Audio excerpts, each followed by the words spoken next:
paper magic will survive like the heat death of the universe, and will... Oh, it's a smuggler's copter. Would you like to crew this? And then it crashes because they don't understand arithmetic. All your cards belong to me. 2 minutes into macing him in the eyeballs, I switched to pepper spray. He's like, yeah, it's all right, refreshing. And went back to the mace. Magic is dying. I'm done selling everything. I might be a hoarder. And I don't have the crayons or glue to explain this to you right now. What, are you gonna die twice? Oil will be worthless before magic cards will. Well, okay, Dr. Man. That's Mr. Dr. Professor Jason. Hello, everybody, and welcome back to Brainstorm Brewery. I'm Corbin Hostler, joined as always by DJ Johnson, Jason Alt, and today we have a very special guest on the show. This is, I think, not your first appearance, right? It's just 2 or 3? 2. I think you had all 3 of us from the Idiot Trek cast on way back when we first started. So like 2019-ish. All right, there you go. Well, welcome back to the show, Dana Roach of the EDA Trek cast and of EDA Trek and CommandersHerald.com. EDA Welcome in. Trekcast. EDA Rec. There's one Recast. C. It's Recast. Okay. And then I don't think Dana, Joey, or Matt know that it's the EDH Recast. Yeah, we've just been saying But it it wrong is. for 3 years now. Yep. And that's why I fired Matt. If you Multiple say it times. wrong for long enough, it becomes the right way to say it, right? That's just how the English language How works. language works. That's how any language works. Well, irregardless, we should move on. Yes, well, we're glad to have Dana on. Dana, how have you been? What's up in your corner of the magic world? I am doing okay. The world around me has kind of opened up a little bit. I'm vaccinated. People I know are vaccinated, so we're actually able to go back to the shop and play EDH once a week or so. I had friends over on Saturday to play for the first time in like a year and a half or so. We finished off a bottle of scotch that we opened after Christmas last year that had been sitting in my closet since then that we didn't touch because of COVID. So that's feeling pretty good. You didn't drink scotch because of COVID? I don't know about my drinking went up. I wanted to save it Was that for bottle, my friends when we were all over here. So It was very sentimental and sweet. I don't put out the good scotch when friends are over. I have guest scotch. the real low on the shelf stuff, real big bottle. Yeah, it's like a handle. Yeah. I didn't know Seagram's made scotch. I was trying to think of some cheap brand to name. There you go. Stuff is real, Am I going to want to drink that stuff when I become a homeowner? Is that like a grill? Wait till you have a dad. You won't. I'm be able actually to not a stop scotch yourself. person at all. I don't drink scotch, but I do like to make jokes about it. You have a kid and a grill, DJ. All bets are off. Yep. You're gonna be wearing Crocs outside and shit. Or getting those white New Balance sneakers. You're like, I can't wait to get these all green when I cut the grass. Let's just do lime it. green, wearing them around town. 4 trips to Menards a day to buy different parts for every project you're working on. And ever since I got that grill, I've been desperate to clip my cell phone to my belt. I don't know why. The belt on my jean shorts. I just really want to wear socks with stripes on them all the way up to my shins. I don't think Darn Tough sells those. A friend in my play group is 29 years old, and everything you just described is sort of mild compared to the level of this meme that he is. So shout out to you, Frank. I'm 26. You are. You've got a couple years of life left, and then it's all. You've seen those Geico commercials about becoming your parents? I have not because I don't watch commercials because Look I'm at not your a boomer. future. Well, I mean, I watch basketball in those commercials, but this is your future in front of you. Look at them. Well, Corbin can't hide it anymore. He's the gray over the last year is starting to come in pretty good there. It is. I got a little bit of gray in my hair, but yeah, I've got this raccoon beard or whatever that goes on here. I kind of dig it, though. The kind of Odric Master Tactician look you're sporting. I like that. There you go. Well, we are going to talk about a lot this week. Dana is here to talk about one end of sort of the collection buying and selling experience. He has been moving a lot of expensive stuff recently. Meanwhile, DJ and Jason have both bought pretty substantial collections recently. So we kind of wanted to dive into that. And we're going to get to that. Did you say Boughten? I don't think so. Play the tape. I'm pretty It's sure impossible there was to a Boughten verify. there, yeah. Simply impossible to verify. Yeah, this would be great if JJ could drop in Corbin saying Boughten, and then I hope one of your journalism professors is listening. It's like, one of my old students is on a podcast. Maybe I should give it a listen. And then he's like, no, Peaches. This is he's the an one he old-timey plays to his prospector. class. Yeah. Agree to disagree. We're going to talk about some changes to MTG. You disagree that your stocks. journalism professor is listening? No, I just disagree about what was said, and we'll just agree to disagree. It was Fine. said in. There's no right answer. We'll just have to agree to disagree like civil adults and move on. And we've got a lot to talk about tonight, so it works out. We're going to get to MTGstocks changes. We're going to get to the collection buying. But first, it's everyone's favorite game in which I am great. And Dana is our guest, has come ready with some picks of his own. So you all get to see that right now. Dana, why don't you start us off with Breaking Bulk? Breaking bulk time. Breaking bulk time. Break. Oh, yeah, Breaking Bulk. There's so much good stuff. It's a pick. Breaking bulk. The end. Okay, so I've got a card here. It's 3 super unsexy things. It is a uncommon. It's from a core set, and it's less than 3 years old. It's also green, okay. which I guess is pretty good. And it's going to be primarily an EDH card. What set is it A from? core 2020. Is it something Garuk draw cards? It is not. Eric's Rising is the name of the card. Oh, that's DJ's real thinking. solid. It's Is it a creature? an enchantment. A green enchantment, you say? Edgewood armor. Season of Growth. Season of Growth is correct. Yeah. I'm playing that in something very recently. It's a good card. If it said draw a card whenever you cast an aura spell, it would be twice the price. And it functionally does that. It just doesn't say it. And at some point, people are going to figure out that that's basically what it does. We just got I'm playing it in Lonus because, like, when you blink something or bounce it back to your hand in Lonus, you get to draw a card and then you get to replay it. Yeah. Yeah, I mean, it's sitting at 80 cents right now. Volcanic Dragon, an uncommon from the same set, is at $1.40, and it has 15 printings over the years. I mean, this is one of those cards that just accidentally is going to turn into $1.60 at some point, and Yeah. so That's why we do this game. Cool, Dana. You're already better at this than Corbin. Nice pick. I got it. One guess. All I needed. I played limited of that set. Get out of here. I've got one that we'll see if you all get. I don't think it's incredibly difficult. But it's a Conflux Black Common. On Flux. Cataract Parasite or whatever it's called. That's rare. Or it's Cataract something. It is not. You might have been thinking of. No, I don't know what you're thinking of, but no, that's not it. I can't even think of what the Conflux expansion symbol looks like. Is it the card where you sacrifice the Grixis creatures to play a thing? Nope. Is it Guild Feeders? No, Death Breeders No. Shards. Your Death Breeder shards. Cards more than $1, by the way. Goodness. I don't actually know. You may have stumped me. Wow, I got everybody. I'm thinking. yeah, I got nothing. It's not a black artifact, is it? No, it's a creature. And ooh. It's a creature from a popular tribe. Zombie. It's gotta have Unearth. Yeah, from Oh yeah, if it has. Honestly, both of those things are right. It is a zombie and it has Unearth. So the Dregscape Nope. That's from Shards. Dregscape. That's the 2/1 with Unearth for 1 black. Nope. Oh man, who knows? It makes people discard? All right, just I've done it. The full-on stump here. Rotting Rats, y'all. Rotting Rats. yeah. It's a 2-mana 1/1 when enters play. Hasn't that been Player discards reprinted? It It was in a it plane has. chase deck, yeah, but like, It's in a plane chase deck in both versions. You didn't Are the- mention that it got that would have been really useful to know. Well, it's through the original set. I guess I could have mentioned it. Yeah. Yeah. Don't know if that would have helped you, given that it was plane chase.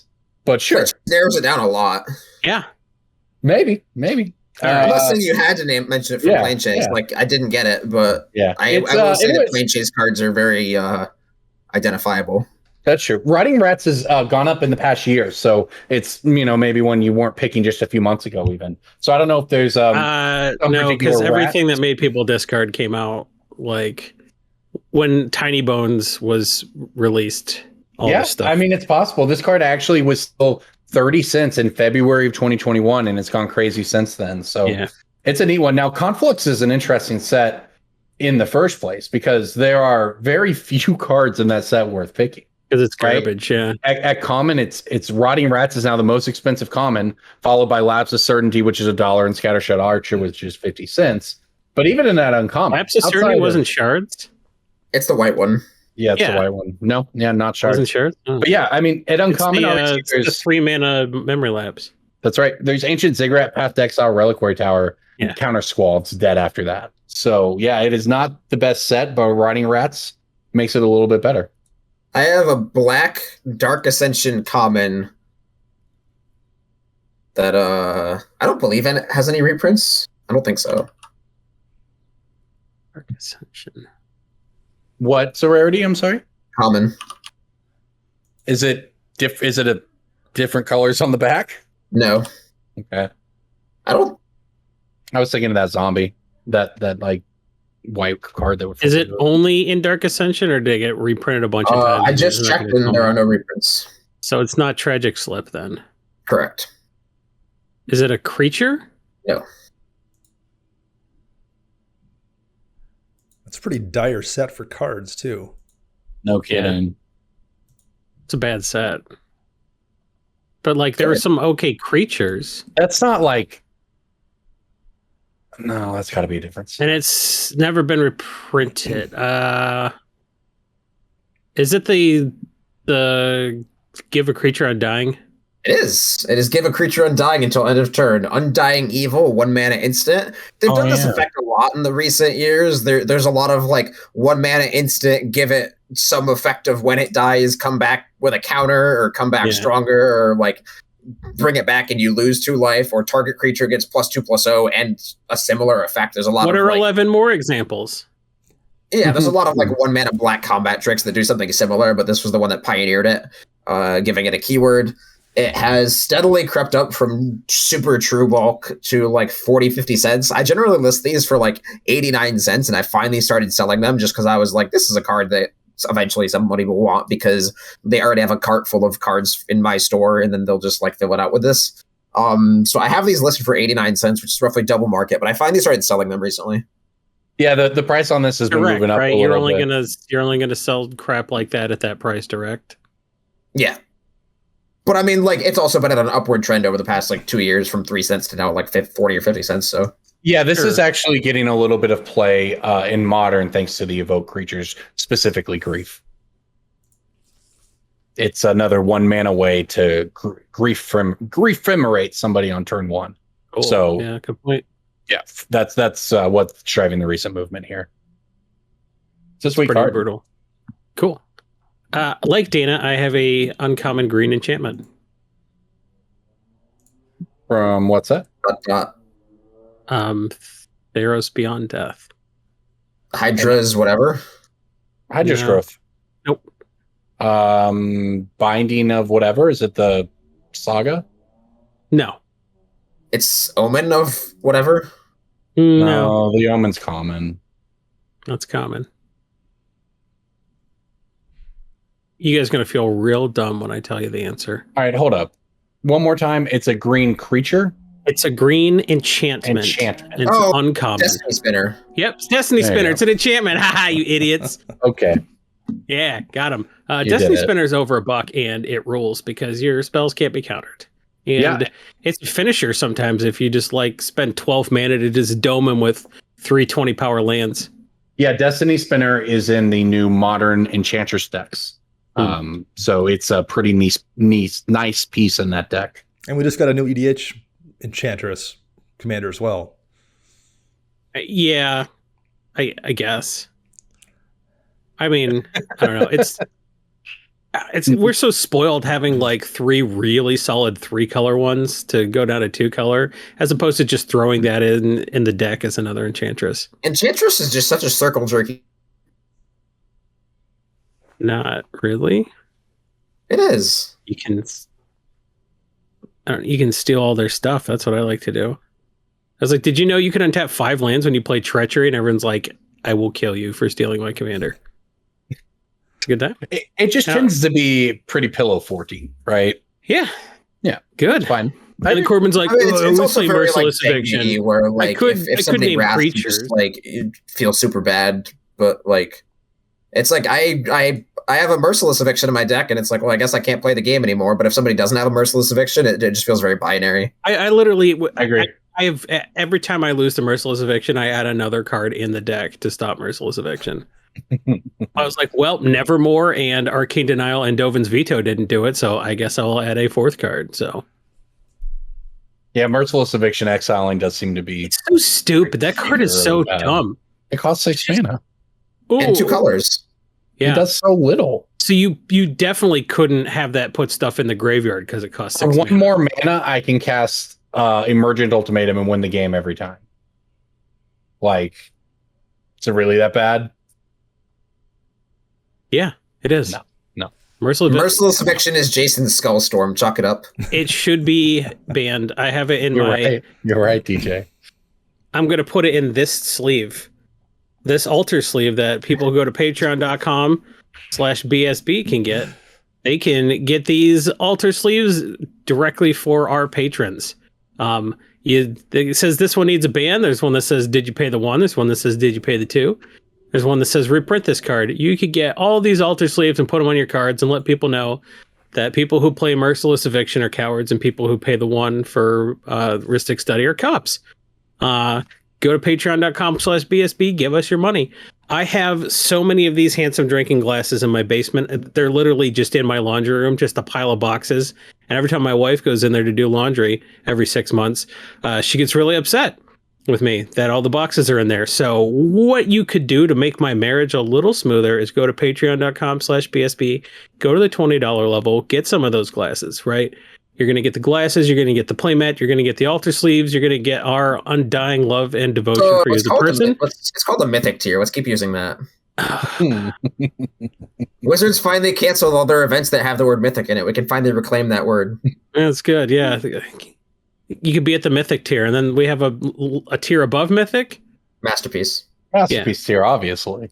Obviously. So if you want to go to the Masterpiece level, you can do it. You will get the glasses. So give us your money. We'll give you the glasses. They won't be in my house anymore. They'll be in your house. And your wife would be like, why do you have so many pint glasses? And you'd be like, I never loved you. That's what'll happen. Yep. That's what'll happen to your marriage if you go to patreon.com/BSB. You heard it here first. Moving right along from that incredible pitch for the Patreon, let's talk about some changes to MTGstocks. MTGstocks, of course, is our sponsor. They have the best data when it comes to Magic Finance across the entire internet, and that is taken another step with the listing of sealed product prices, market prices for everything.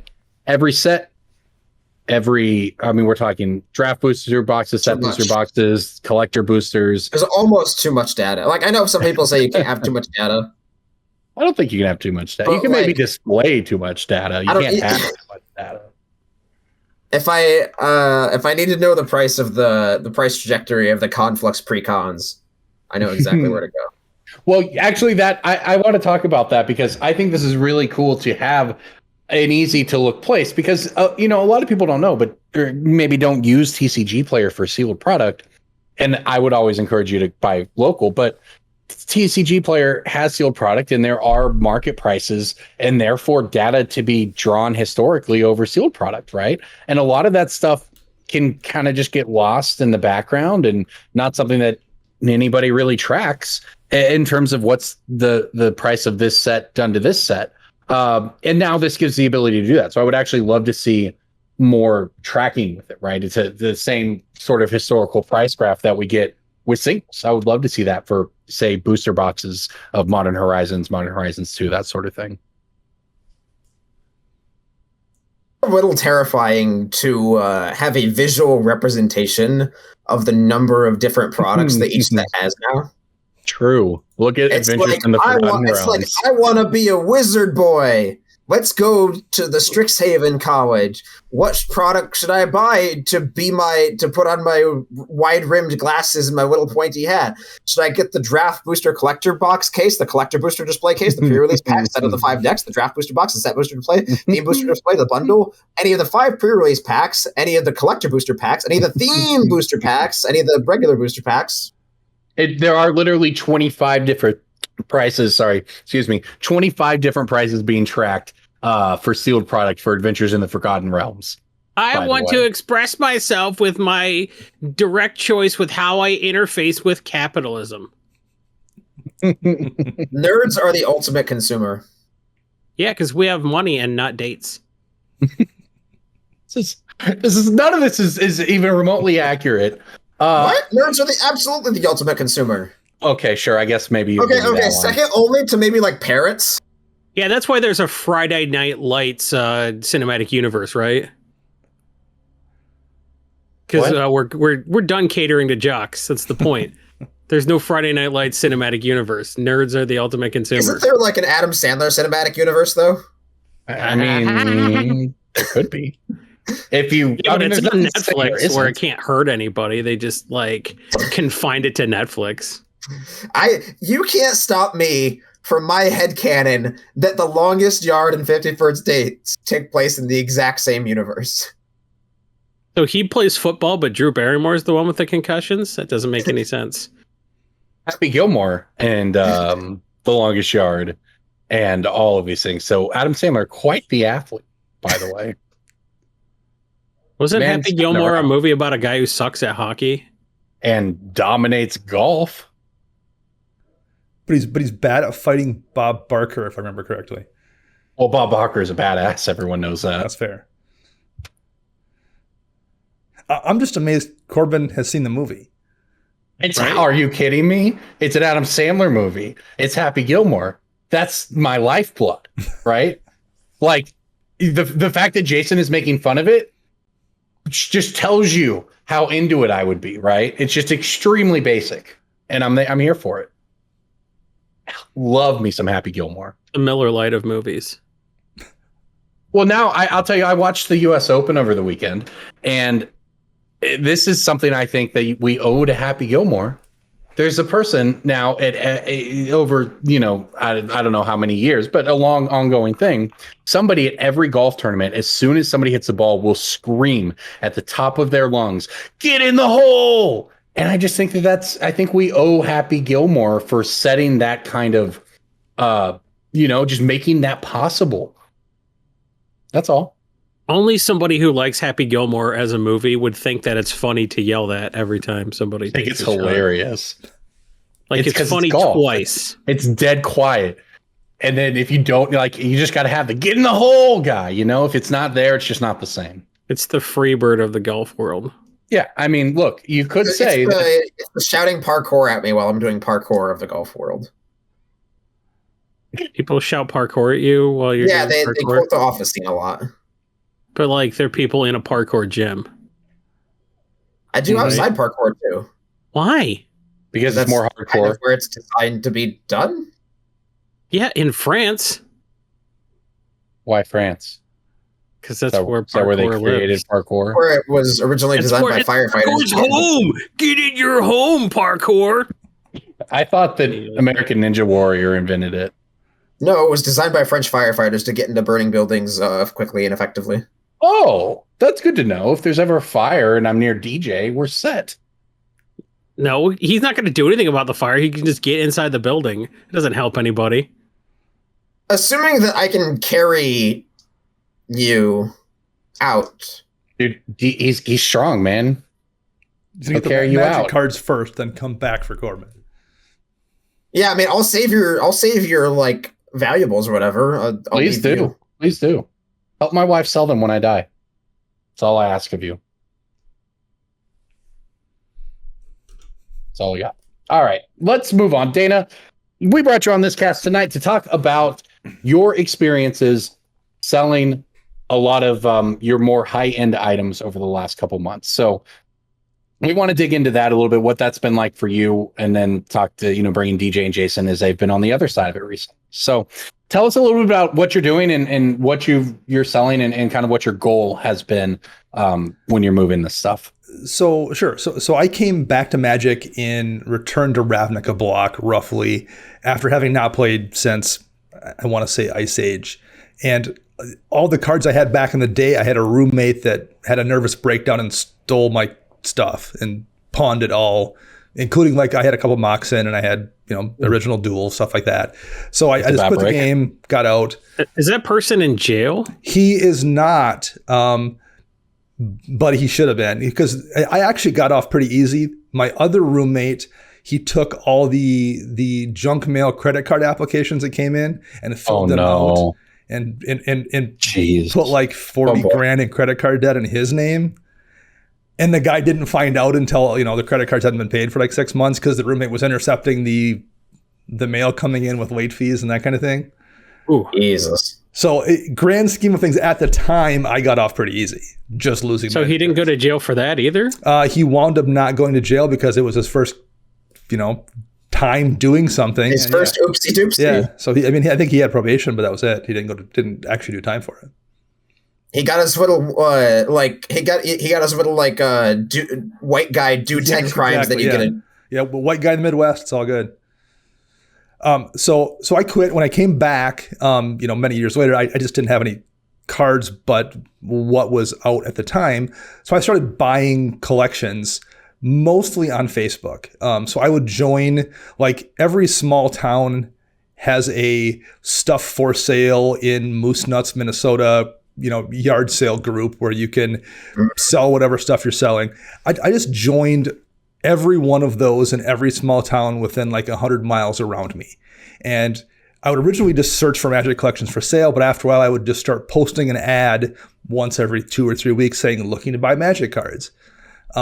And people have to just stumble across that. They're not usually searching for it, but I'd get a hit, once or twice a week, go meet somebody in a Walmart parking lot, look at what they had, buy their, stuff out of a garbage bag, or go to their apartment and, as they're scratching themselves, waiting for the $50 to go buy meth, I'd look at what they had and buy that. Or I went and bought a collection from a guy in the middle of butchering a deer hanging from a tree in his front yard. I went and bought his collection as he's covered in deer blood. I bought a collection from a guy who was bleeding from a head wound at the time. So I've encountered all the people. You have a head wound guy? I have a head wound guy. Yes. So everybody has if you buy cards in the Midwest, you got a head wound guy story. I'm in upstate New York though. I didn't know head wound guy was such a franchise. It's ubiquitous. So I had shoved condom up his nose through his mouth guy. I've never had that topped. That's nice. I will have to keep an eye out. Wait, how he got it into his nostril through his mouth? No, reverse that. I believe he put it through the nostril and out his mouth. Yeah, that makes sense. Yeah, that makes sense. It as much as anything makes sense. After I asked him specifically, not they wanted to trade that as part of their performance as someone who could do this in a circus or whatever. In terms of they wanted me to pay them. I offered them whatever, and they were like, "Well, how about you give me this, and I'll show you my trick?" And I was like, "No." They're like, "All right, the number's fine, but I'm gonna show you anyways." And then they did. That's just extra value. What is something like that worth? I'll tell you what it was worth to me. I would lower the number for emotional trauma. It was weird. Middle of the LGS, and just all right. So yeah, you got those stories. Everyone's got those stories. It's universal language. So I would take those collections and I would, just junk out everything that was worth a nickel to Card Kingdom and try to recoup my money and keep what I wanted to keep. And anything that was on the reserve list, for the most part, I would throw into this box right here. So I have an old. It has, I think it's Natural Order on the cover. An old box I got. It's not Natural Order. That's the international gift box. That had a pack of Visions before Visions came out, and it had 5 foreign packs. It was German Renaissance, and yeah, that gift pack is the shit.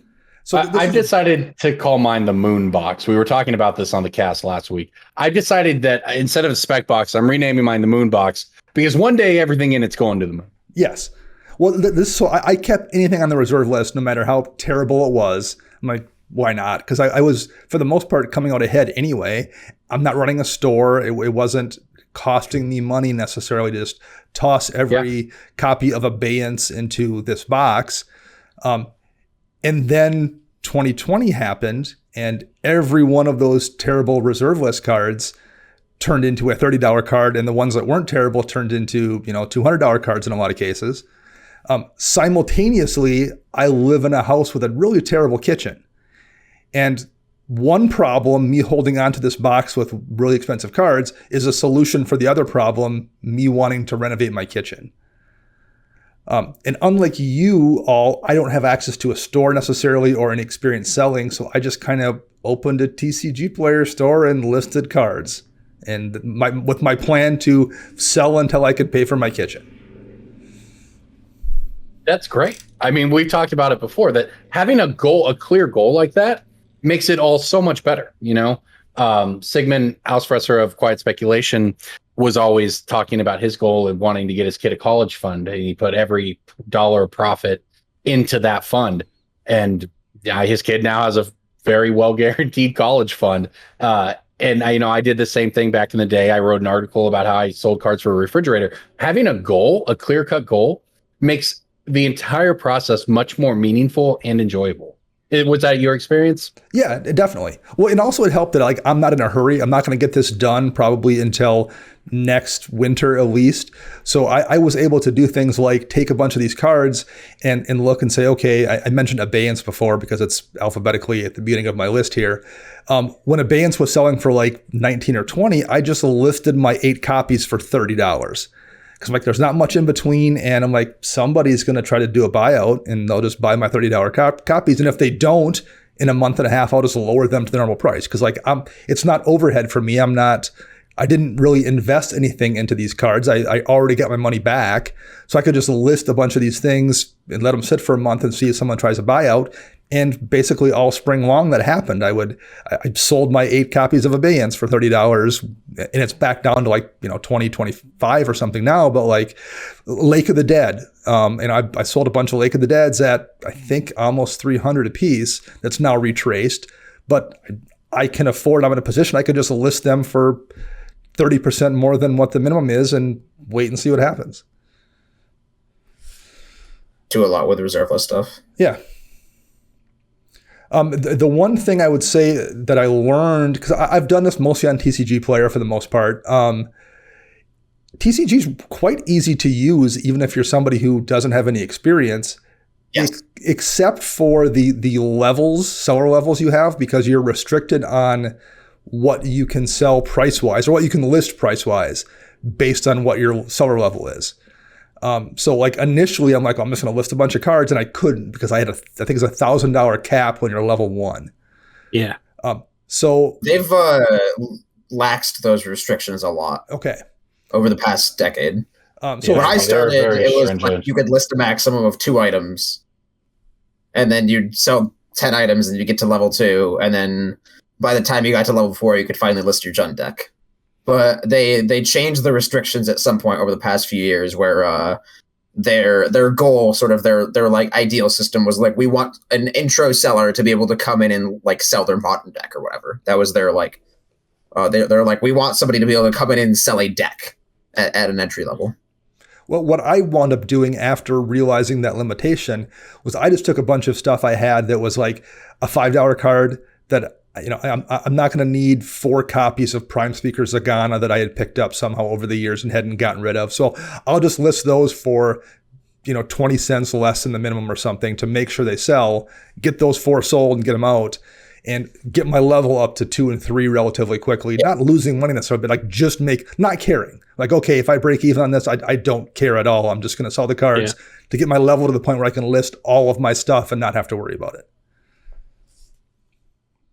Yeah, absolutely. So, I mean, and I mean, this is sort of the idea, and this is, I think, a lot of people listening want to, kind of, it's hard to see if you're just the average Magic player is listening to this podcast for the first or second time, to see yourself getting to, DJ's point where you just have tens of thousands of cards in inventory that you're running this giant store, right? So it's hard to see, how to get from there to the other side, which is why I love having you on here to talk about this, because these are, the steps that anyone's going to have to go through if you want to get started buying and reselling. And that's a lot. Oh yeah. That origin, joining every cesspool on Facebook and just plugging your nose and hiding every other, because when you join those groups, you get all the posts from them. So it's just unfollow.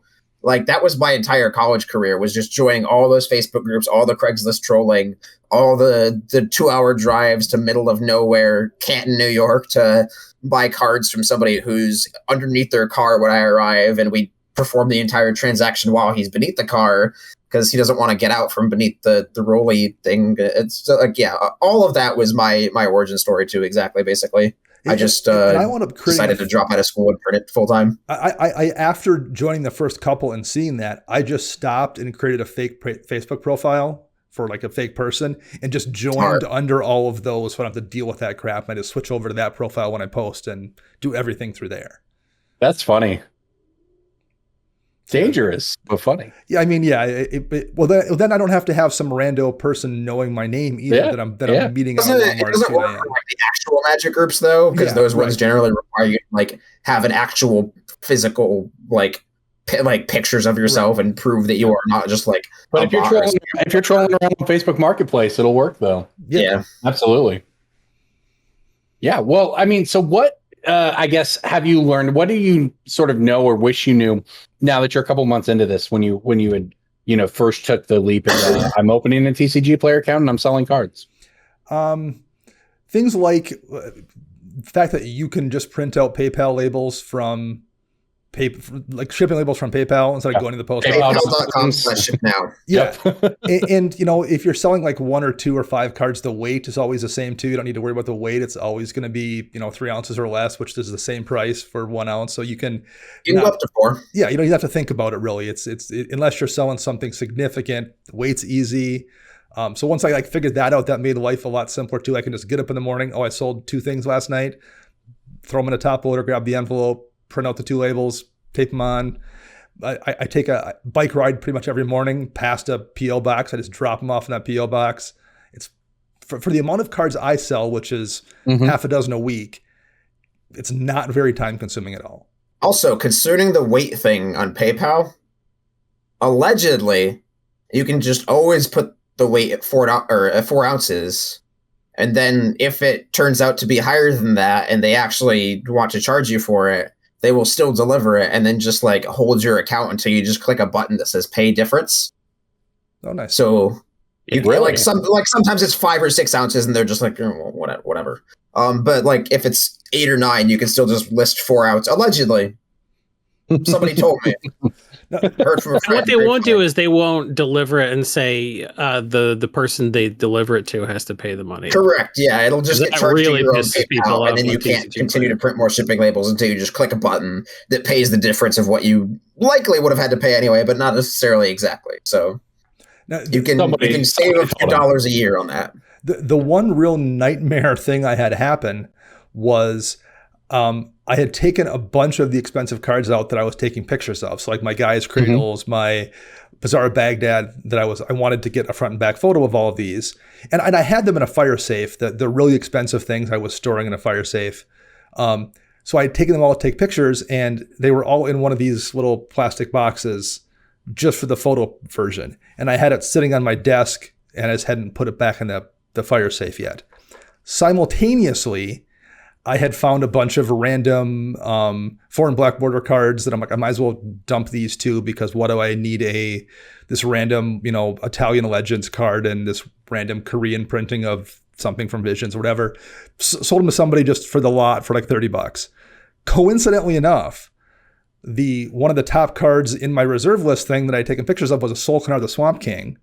And one of the foreign black border cards was a Solkanar the Swamp King. And I put the plastic box with all my reserve list stuff in an envelope with a $1 stamp on it or whatever it wound up being. and just tossed it in the PO box to send to the guy that paid me the $30 for the bunch of 4 and black border cards, and didn't notice for like 3 days that the one still sitting on my desk was not my box of Reserve List cards. It was in fact the $30 worth of 4 and black border things. Fortunately, that happened over Memorial Day weekend, and I was able to, on a Tuesday morning, drive to the PO box and just camp out till the mail truck came and convinced them to give me the envelope back out of the blue box. And I cut it open. Like, I had my ID. I'm like, here's my name. That's going to be the return address on this thing. And was able to get it back and open it up and pull out my box with 2 guys' cradles and a Mox Diamond and a Bazaar of Baghdad and What time in the morning did that take place? This is like a 4:30 a.m. kind of call. So I realized what happened about 9 a.m. and ran to the PO box and pulled the lid down. Lucky. It has the collection time and it said 2 p.m. So I just waited. So I wound up waiting there like 4 hours just to make sure I was there. And of course, the truck came almost exactly at 2:00 when it was supposed to be there. The post office was on time. Good old reliable post office. What did you do for 5 hours? It wasn't. I played with my phone. I had my phone there. I was able to actually remote into work and actually fix a couple things at work. So no one even noticed I wasn't at my desk. I was on campus too. It was a PO box near my college campus. So there was a bunch of tours coming through, and I'm like trying to act like I'm not just a creepy guy looking at college girls. And I was somewhat successful, I think, in that as well. That's good. Good to hear. Not entirely, but somewhat. Yeah, well, you've had the full range of experiences then, safe to say. It's been an adventure, for sure. But that's great. Yeah. So, I mean, the question at the end of the day is, would you consider everything you've just described worth it as opposed to just sending a list to someone like DJ and getting cash back?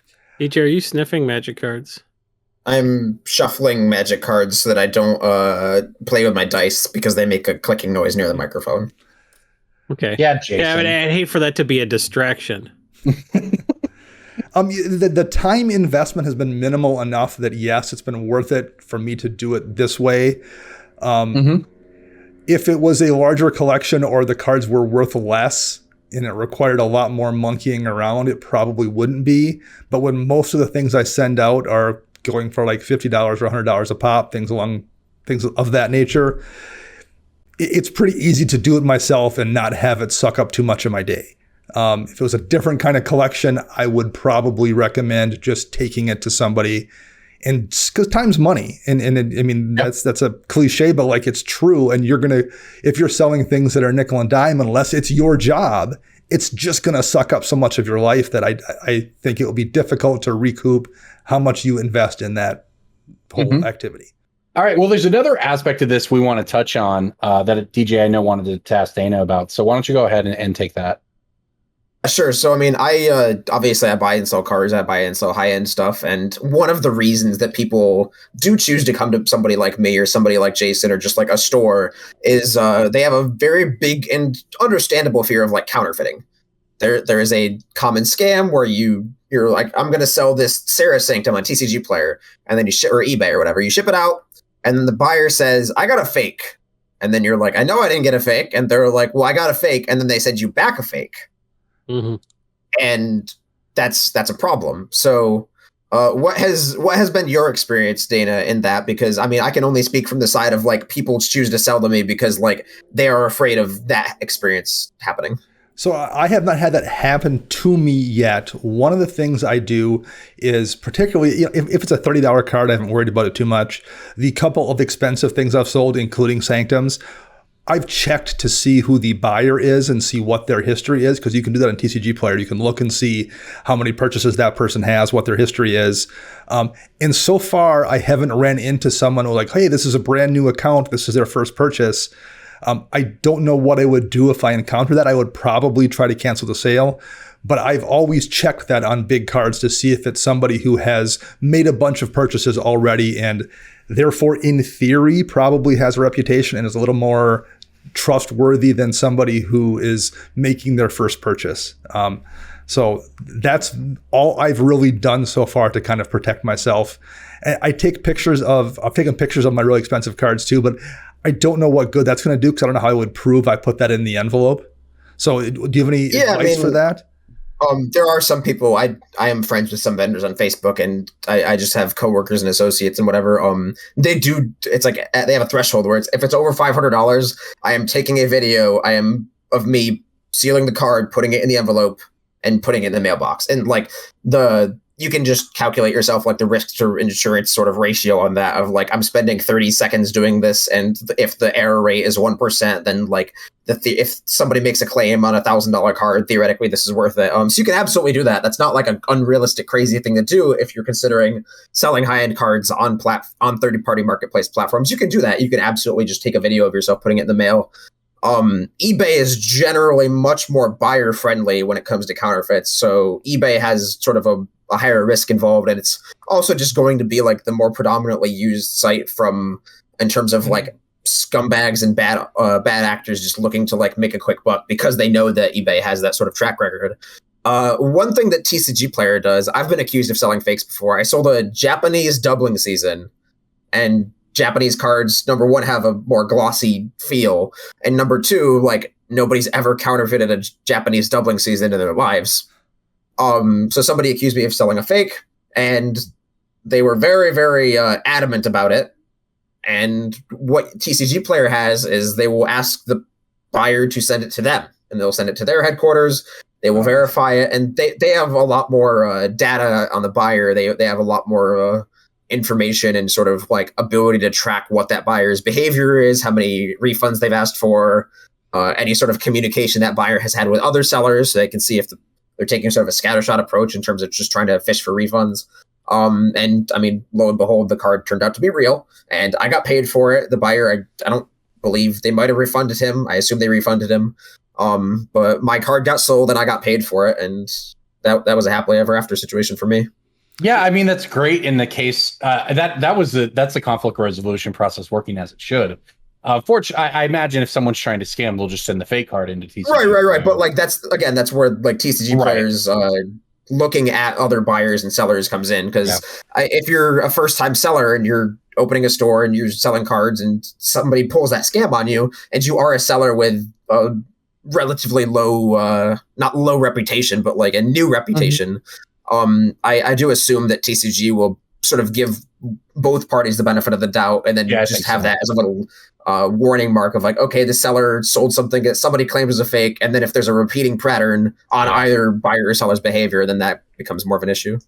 Yeah, I think TCGPlayer has actually proven to be pretty decent at keeping buyers and sellers as happy as possible. Not to absolve them of any poor decisions, but I think in general, the conflict resolution process is pretty decent on the site. So I think that should make you feel comfortable if you're someone in Dana's position looking to, make that jump. It's a very low percentage chance of getting completely screwed. One thing kind of tangential to this too, I will briefly mention, because we all joked about head wound guy or going to buy meth guy. But like, you probably should take steps to kind of protect yourself when you're going to meet those people too. I'm 6'3", closing in on 300 pounds. Like, I probably worry less than the average person that I'm going to get jumped somewhere. But I still, like, when I pulled up into that guy's house, I was meeting him at his house that it was butchering the deer in his front yard. I called a friend of mine, my potential co-host Max. I'm like, Max, here's where I'm at. Here's the GPS coordinates. I'm going to call you back in 15 minutes. And if I don't, you should let somebody know. And I usually do that if I'm not meeting somebody in a well-lit Walmart parking lot. If I'm going to someone's apartment or house, I let somebody know, and I'm a pretty big guy. If I wasn't me, I would be even more cautious. I love how you called 5'3" Max as your backup. Well, he could call the police, I would imagine, successfully. That doesn't require you to be that brawny, I don't think. I am 5'7", and I have never called for that. I have brought people with me to collections, people who have adamantly requested that I refer to them as my hired muscle.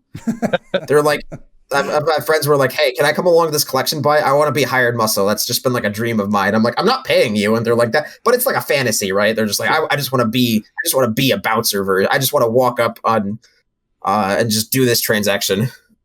No one's going to mess with you if you have a movie blade replica katana on your back. Like everyone's like, this transaction will go smoothly because I don't.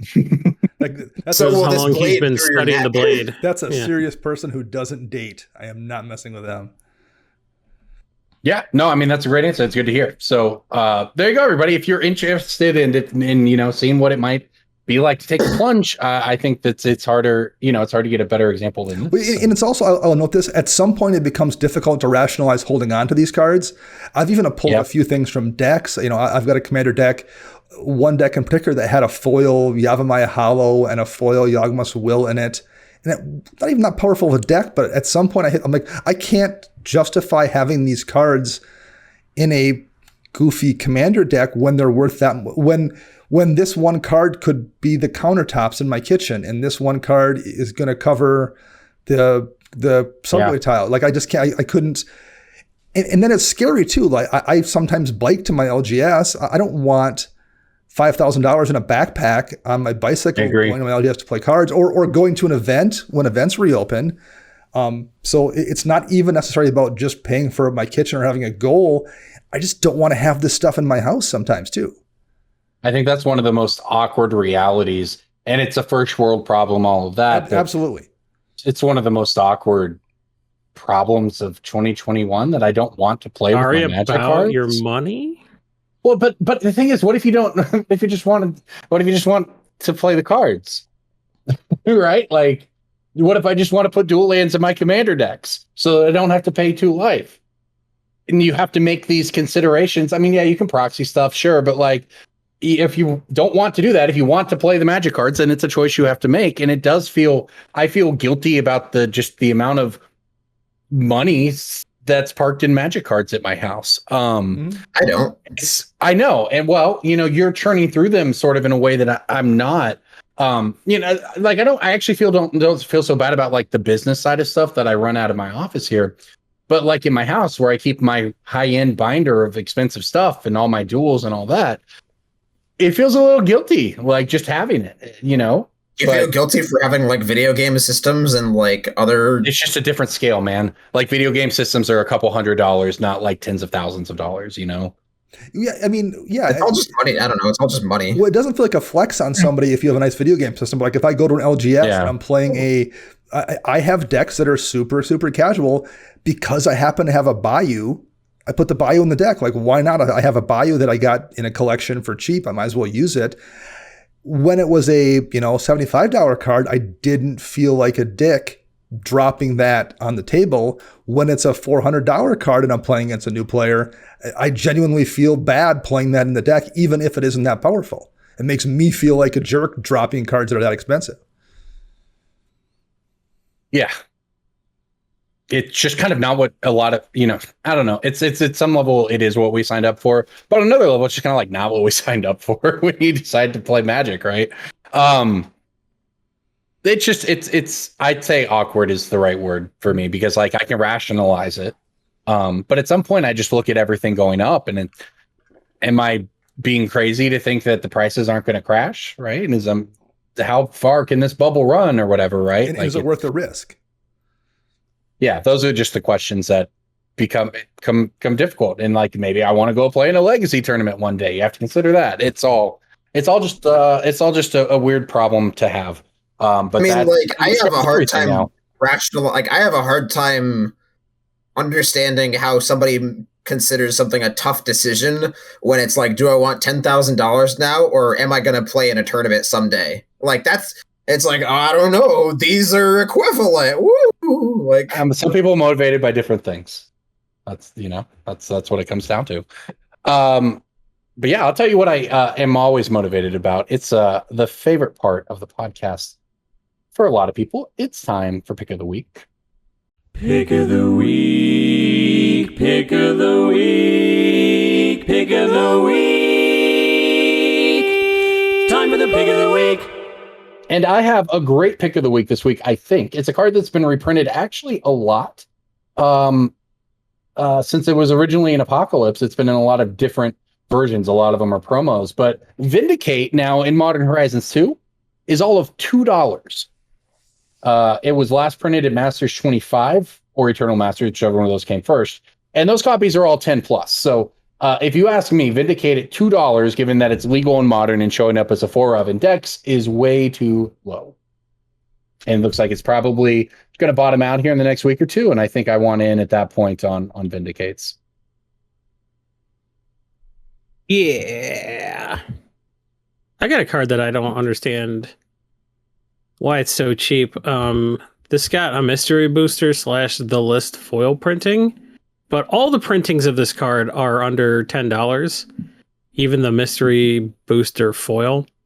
That card is Intruder Alarm, and it's cheating. Intruder Alarm is a unfair cheating magic card that allows you to break the rules of the game and makes most of your good turns turn into turns where you just win on the spot.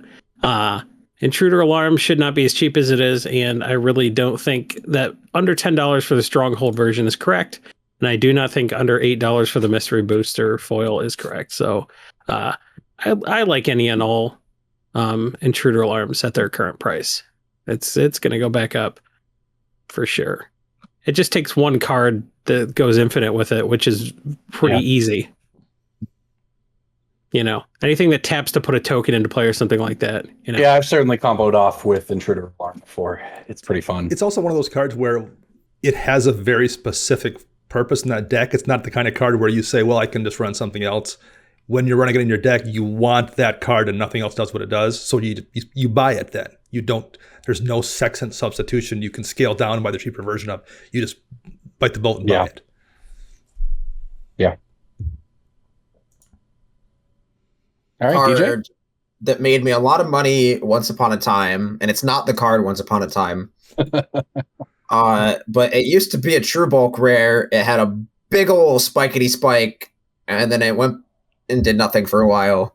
And it is the kind of card that if the correct card gets printed, I believe we call these suspicious cards, then it will spike again because it still only has one printing somehow. And there is a set coming out that relates to Innistrad, and this card is from the original Innistrad. It is Heartless Summoning. Oh, yeah. Yeah. Heartless Summoning is a 1 and a black enchantment. Creature spells you cast cost 2 generic mana less, which is a very powerful word. It's a powerful sentence, I suppose. Creatures you control get -1/-1. Skull Clamp has shown that is not necessarily a downside. And it was bulk. It spiked real hard after Battle for Zendikar came out because people tried it as like the Eldrazi show with Eye of Ugin and Wasteland Strangler kind of. That card wasn't out yet, but they tried it with Eye of Ugin and just making Eldrazi's cost less. You can play your 4 mana Void Winnower or whatever, your 4 mana of Oblivion Sower. And Heartless Summoning has been $2 for the past 3 to 4 years or so. And I still have some, and I will buy more. Every time they come through a collection, I'll just pay 50 cents or so, just throw them in a box. And someday they will print some big old colorless artifact thing or a small colorless artifact thing with a crazy death trigger. And you will be able to go infinite with this. And it has one printing from the original Innistrad. Yeah. I've made a lot of money off of this card multiple times. It seems like it's due for another ridiculous situation. Well, I have a really cheap one here from the most recent Zendikar set, Valakut Exploration. It's the red enchantment cool card. That whenever a land ETBs, you basically get one of those impulse draw effects, except for if you don't use that card at the end of turn, it goes into your graveyard and you deal damage based on the amount of cards you've done this with. I think this kind of got lost in the cycle of getting a set every 3 or 4 weeks, and the hype overran it, and it just has kind of gotten forgotten about. It's sitting at 20 cents, I think, for the regular version. The showcase version is not much more. It's a really good card in even just a mono red or a Boros deck. It's a really nice draw engine. If you're playing a landfall deck, I have never seen it hit the field and not just break the game wide open. Landfall is a popular mechanic. It's a mechanic that's going to come back again. We will get a 5-color Omnath. We will get a 6-color Omnath with purple mana at some point. And you're going to look at Exploration and be like, when did this turn into a $5 card? But it's going to eventually happen because it's so powerful in that kind of deck. It's the same rarity as Valakut Awakening, which I think was obvious to people. Valakut Awakening is in like 50% more decks than Valakut Exploration, which is the difference between 50 cents and $5, I guess. Not being a DFC, I guess, doesn't help Valakut Exploration a ton.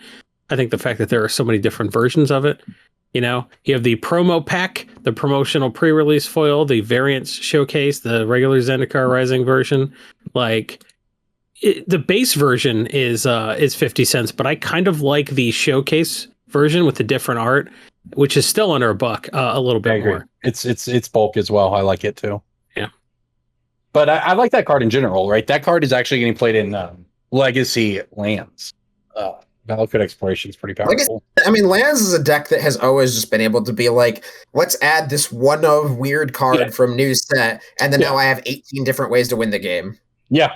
It's that's exactly right. I've been in a graveyard deck before where the person is, basically using it for land drops and anything else. They want the creature to go in their yard at the end of turn. Valakut Exploration provided us the best moment we will ever have on stream when we were streaming with Jorbs and did Tabletop Simulator Commander, and Valakut Exploration led to a very unexpected crazy win on the last turn of the game. Unfortunately, that match has been lost Corbin, to time. you win on the last turn of the game because when you win, you don't play anymore. What are you talking about? What are you talking about? What are you talking about? Like, of course, it was the last turn of the game. The game was over after that. The thing you look for is always in the last place you look. What are you talking about? Good point. We did it. We'll agree to disagree on that. Anyways, Dana, thank you so much for coming on. Remind people where they can find you and your content across the internet. Thanks for having me on, first of all. And I always thank Jason when I go on other shows for being one of the first people to give me a chance to make content, despite being a cranky jacket sometimes. Jason's a good dude, and he gets a chance early on, and I appreciate that. So I'm going to thank him here. I see you're working on that unapproachable vibe, buddy. Right, yeah. He's I got invited on 5 shows because I got drunk last night and said, why am I not playing ADH? And I got invited on stuff. I like that tweet. Good work, Jason. I did it. So you can find me writing for EDH Rec and on the EDH Rec cast, both of which are in part due to Jason. I'm on a show called Commander Central, and I'm writing for Commander's Herald, also in part due to Jason and Corbin. So you can find me at all those places, and on Twitter at Dana Roach. Great. Well, yeah, everybody make sure to go out all of those things. Dana, thank you again for coming on. Everybody at home, thank you for listening. Hopefully, if you have any questions brought up as a result of what we've talked about tonight with Dana's experiences, feel free to shoot them in, and we'll tackle them in the next week or two. This is Brainstorm Brewery. Everybody, thanks again for listening. We'll see you next week. Hope you didn't write an email because we didn't read it.